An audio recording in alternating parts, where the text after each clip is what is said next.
வேண்டுதல் வேண்டாமை எலானடி சேர்ந்தார்க்கு யாண்டும் இடும்பையில விருப்பு வெறுப்பு இல்லாத கடவுளின் திருவடிகளை பொருந்தி நினைக்கின்றவர்க்கு எப்பொழுதும் எவ்விடத்திலும் துன்பமில்லை. ஒரு சிறிய ஆசிரமத்தில் ராகவ் என்ற சாது வாழ்ந்து வந்தார். கடவுளின் வழியை பின்பற்றுவதற்கு தன் வாழ்நாளை விருப்பு வெறுப்பு அற்ற கடவுளுக்காக அர்ப்பணித்தார். ராகவ் வேறுபாடு அல்லது எதிர்பார்ப்பு இல்லாமல் கருணையுடன் அனைவருக்கும் சேவை செய்தார். அவர் எல்லோரிடமும் பகவானை பார்க்கிறார். கடவுளைப் போல் அவருக்கும் விருப்பு வெறுப்பு இல்லை. ஒரு பணக்கார தொழிலதிபர் திரு ஜெயின் ராகவ்க்கு ஒரு பெரிய நன்கொடை அளிக்க முன்வருகிறார்.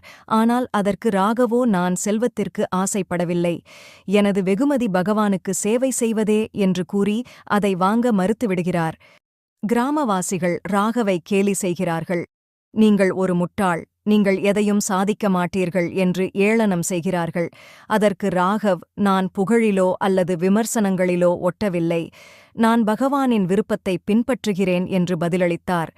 ஒரு ஞானமுள்ள வயதான குருஜி ராகவை அணுகுகிறார். அவர் ராகவை நோக்கி, உங்கள் இதயம் தூய்மையானது, நீங்கள் விருப்பு வெறுப்புகளை தாண்டிவிட்டீர்கள் என்று கூறினார். அதற்கு ராகவ், நான் பற்றோ வெறுப்போ இல்லாமல் பகவானின் வழியை பின்பற்றுகிறேன் என்று பதிலுரைத்தார்.